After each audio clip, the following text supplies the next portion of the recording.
When John Glenn got hungry during his 3-orbit flight in 1962, he simply opened the visor on his helmet and popped a high-energy tablet into his mouth.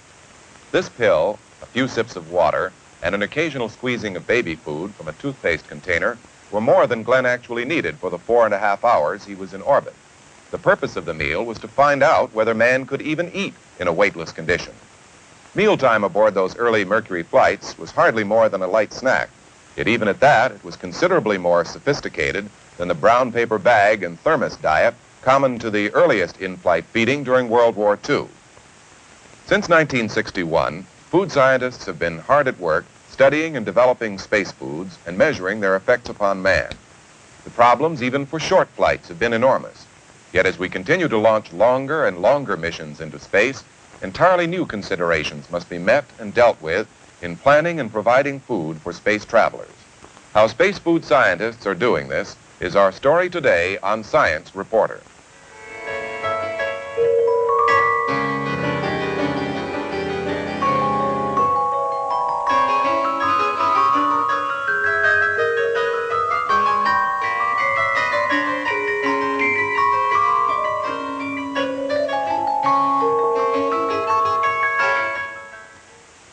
Hello, I'm John Fitch, MIT Science Reporter. Today we're at the U.S. Army Labs in Natick, Massachusetts, where the National Aeronautics and Space Administration is supporting considerable research into the problems of space feeding. The care and feeding of an astronaut is by no means a simple proposition. Elaborate provisions must be made for a life support system in which man can not only just stay alive, but can also function effectively while in space. The temperature, both in the cabin and inside the spacesuit, must be kept within critical tolerances. The astronaut must have oxygen to breathe, and there must be systems capable of removing carbon dioxide, toxic gases, and other waste matter. There must be an adequate supply of water, and the astronaut must have food. In many ways, this is the most challenging problem, since the amount he needs depends somewhat on what he has to do. Furthermore, he'll have no stove or refrigerator, no garbage disposal, and only a limited amount of space in which to store what food he will require. Well, these problems of space feeding were imagined by Jules Verne more than a century ago when he wrote a very entertaining story about a voyage to the moon in a spacecraft called simply the Projectile. Maybe because Verne was a Frenchman and presumably appreciative of the good life, he didn't overlook the necessity of providing his space travelers with a menu, one that was rather more elaborate than we are able to offer our 20th century crews. The breakfast began with 3 bowls of excellent soup, thanks to the liquefaction in hot water of those precious cakes of bouillon prepared from the best parts of prime Argentinian beef. To the soup succeeded some beefsteaks, compressed by a hydraulic press, as tender and as succulent as if brought straight from the kitchen of an English eating house. Preserved vegetables succeeded the dish of meat, and was followed by some cups of tea with bread and butter, after the American fashion. The beverage was declared excellent and was due to the infusion of the choicest leaves of which the Emperor of Russia had given some chest for the benefit of the travelers. And lastly, to crown the repast, Ardan brought out a fine bottle of wine, which was found by chance in the provision box. The 3 friends drank to the union of the Earth and her satellite. It's unlikely that our astronauts will ever enjoy a meal like the one Jules Verne's crew ate, but to find out what scientific work has been going on in space feeding, we talked to Dr. Paul LaChance of the Manned Spacecraft Center in Houston, Texas. We have here a variety of the types of foods available for both the Gemini and Apollo missions. Here, for example, are some rehydratables, shrimp cocktail, which could also be a beef pot roast, potato soup, which could also be another powdered mixture such as a pudding, and a beverage, a grapefruit drink in this case, which could also be a cocoa. Just add water and serve. That's right. The bites we'd have are like the beef sandwich, which could also be a chicken sandwich or a cheese sandwich, compressed items such as a peanut cube, which could also be a cereal cube of some sort, and even a fruit cake.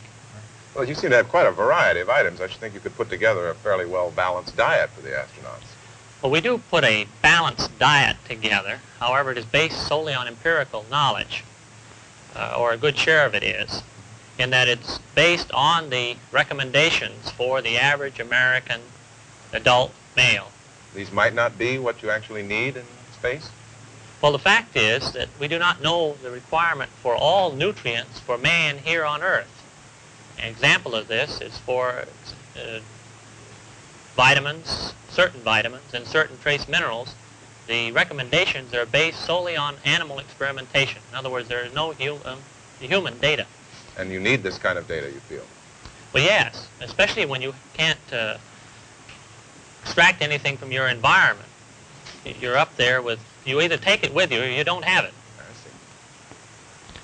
So that one must study man and must study these nutrient requirements, assess the requirement in humans under resting, or as we call it, basal conditions. This is just what you need to stay alive. Exactly. And this will vary from individual to individual, and you must study that facet of the problem also. This is before you can introduce the elements of the new environment that you're going to have to deal with. For example, the stresses that you're going to have to deal with in this new environment of spaceflight. What kind of stresses? Well, let me show you. Here we see a series of stressors as one might expect during a spaceflight. First, the effect of G-forces as you would get on liftoff or on re-entry as done by centrifugation. This is the acceleration and deceleration during the flight. Exactly.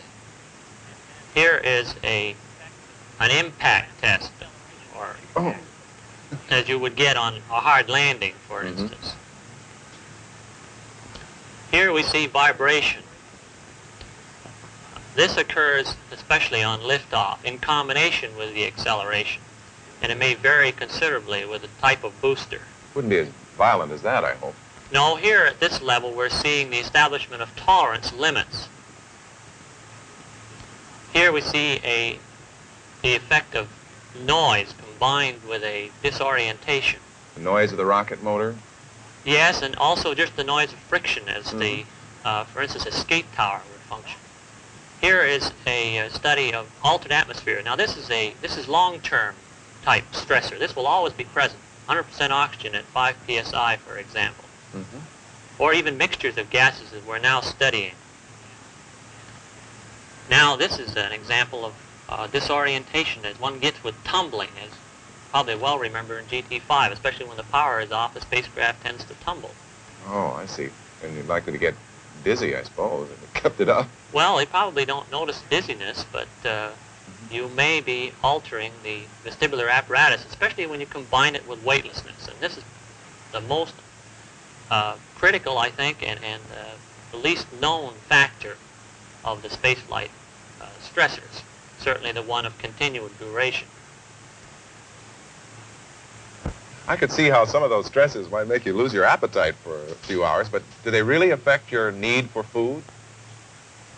Well, the short duration stresses probably do affect your appetite momentarily, but I don't believe they necessarily would affect your total nutrient requirement over any extended period of time.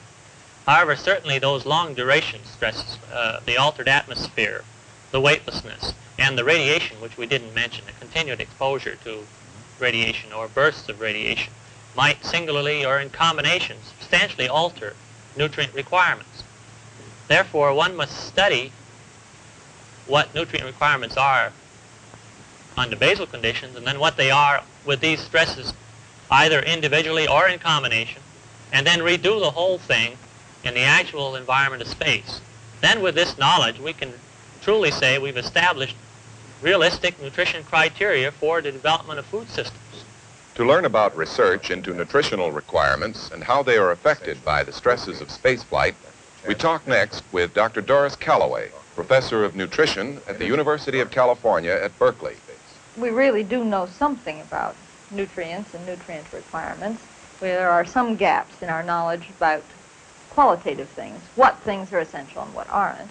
And we have even greater gaps on quantification for an individual person. But really we do know something.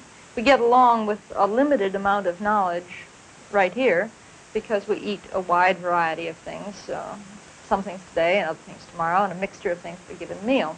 Now with the astronaut population, we don't have this flexibility open to us to cover our area of less than precise knowledge because we can only send a limited array of things with them in.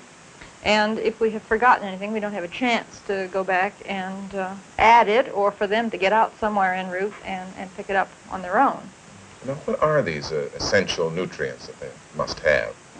The same nutrients that they sell in a loaf of bread. You know, it's protein for muscles and blood cells and hair, and minerals for your skeleton, and some soft tissue functions, and vitamins to carry out metabolic processes, the regulators. If you don't have these, you'll be in trouble eventually. Serious trouble. Indeed, you will be.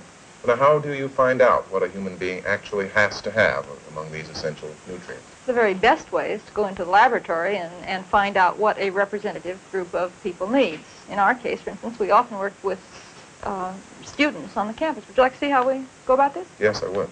Good. A group of test subjects, mainly students, in our penthouse laboratory at the University of California at Berkeley. Looks like a very luxurious way to do an experiment. The men enjoy it. You know, you look out at the Golden Gate through the window, too. Here they are at the dining table, and here is a man doing graded treadmill work, which is a standard every day for every subject, so that we can keep all things as constant as possible. And at the same time, he's learning his German as he plows up at 3 miles an hour on the constant treadmill. This is bicycle work, and in this case, we are just measuring the energy expenditure of the subject doing a known amount of work on the bicycle.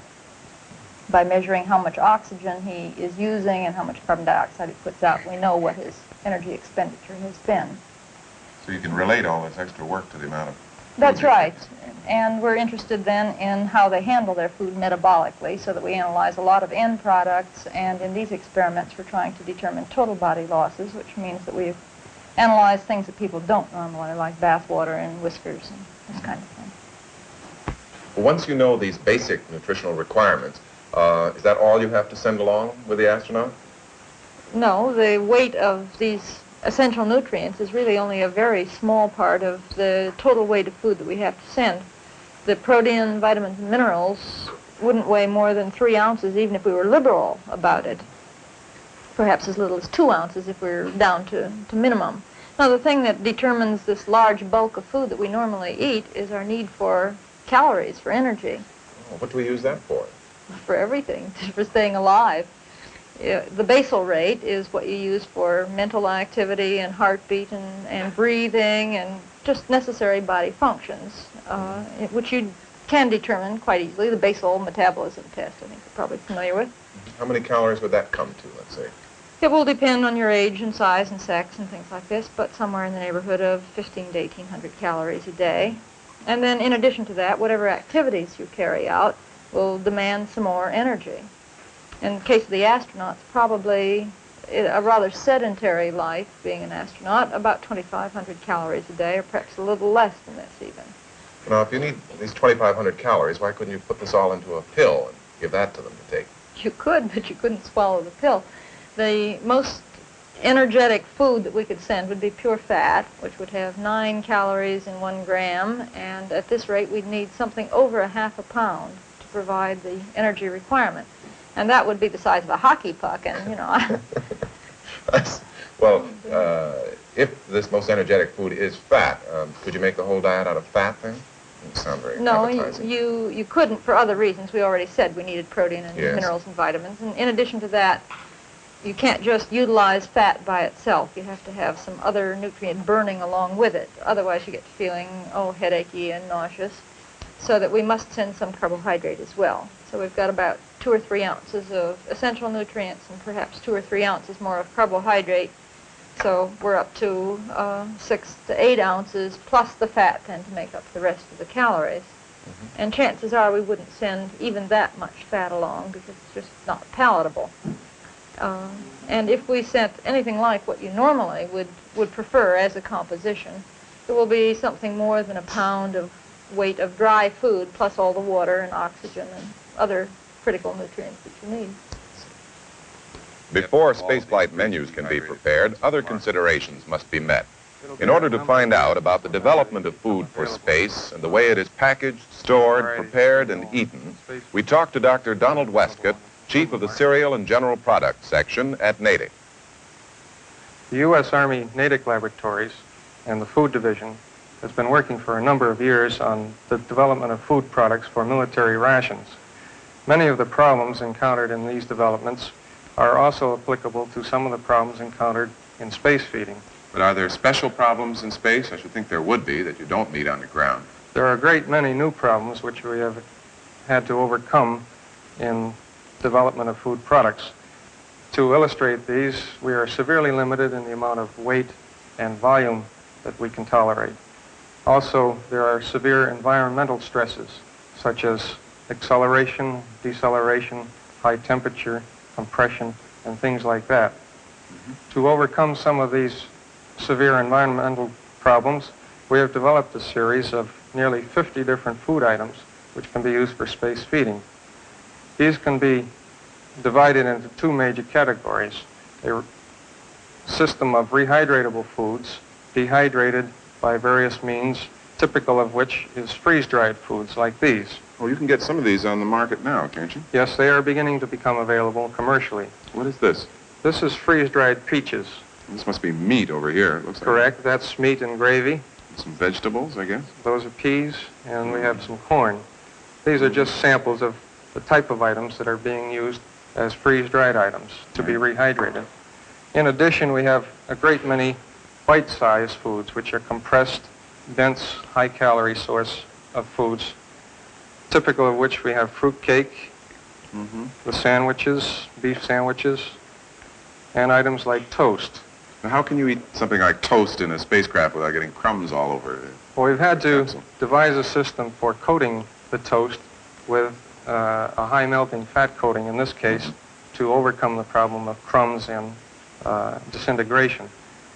Another system which we are working on is actually packaging the bite in an edible film. Well, this isn't cellophane, then? No, by no means. This is an edible film made from a starch product and can be eaten as is. In fact, it's actually nutritious. Now, I can see how you'd eat these bite-sized items just by opening the package and eating them, but what do you do about these rehydratable items? You can't very well eat them off the plate with a knife and fork.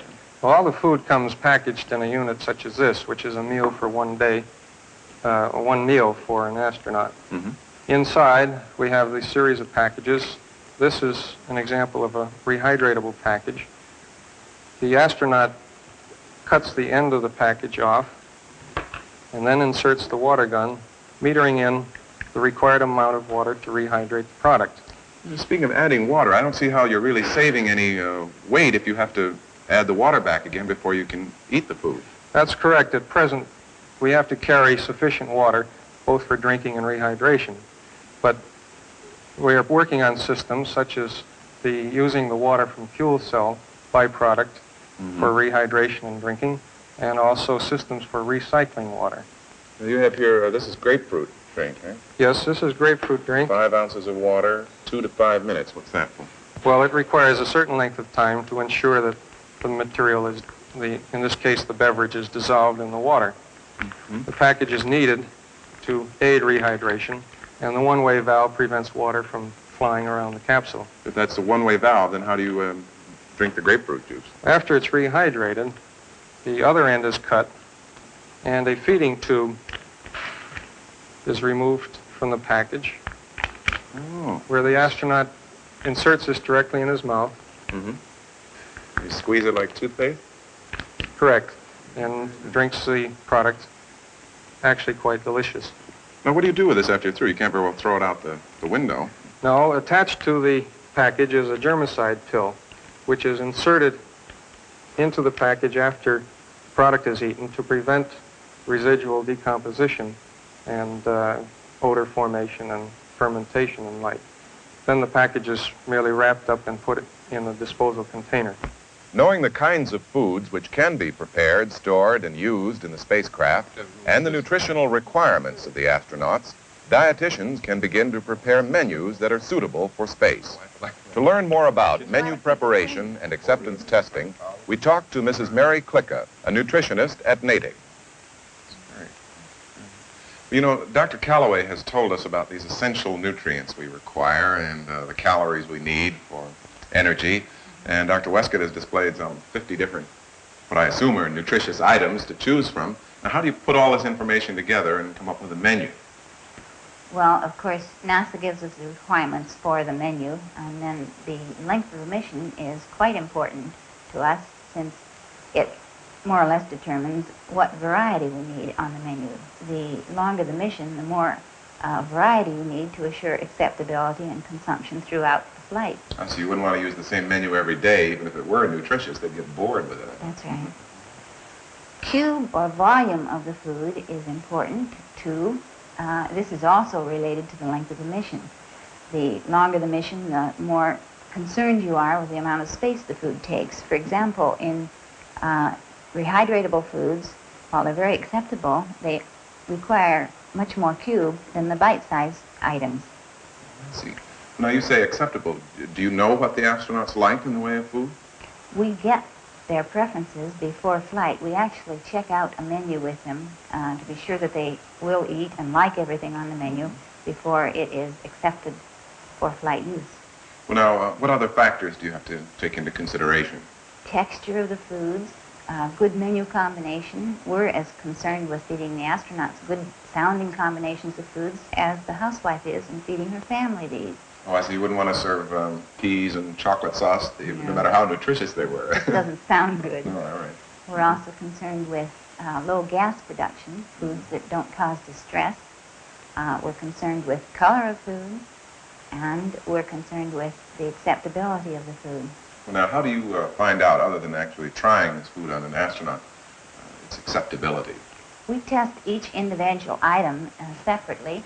In fact, these are the booths behind this wall where the testing is done.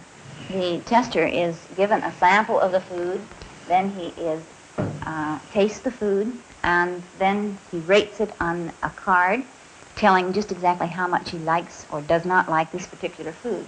Then we average these values, and we find out how the average consumer would like this particular type of food. Would you like to taste this? Mm-hmm. The peanut cube. The astronauts like those. Very good. Well, thank you very much. This is the Life Support Systems Evaluator at Wright-Patterson Air Force Base in Ohio.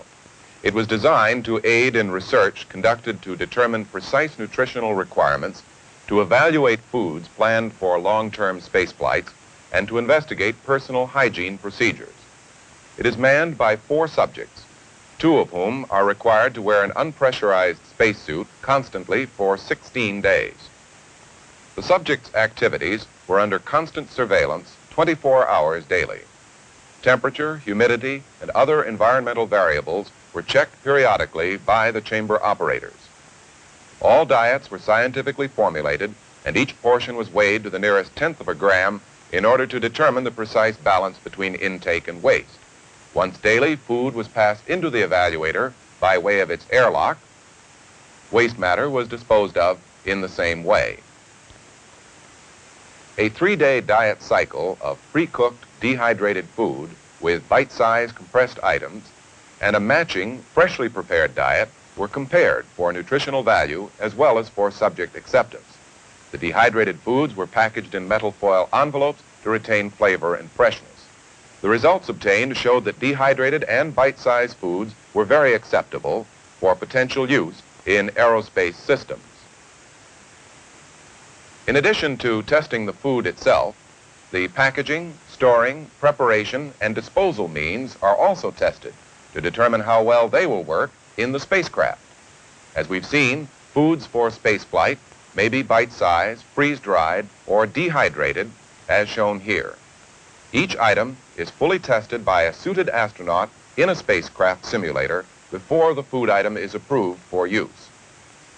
Dehydrated foods must be reconstituted with water before consumption. The supply of water comes from the fuel cell of which water is a byproduct.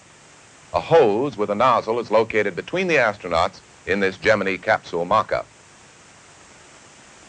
As soon as the astronaut has finished his meal, he inserts a special germicide pill, which comes with each bag, into the opening and mixes it with the remaining food to retard spoilage. The remains are then stored for the balance of the trip.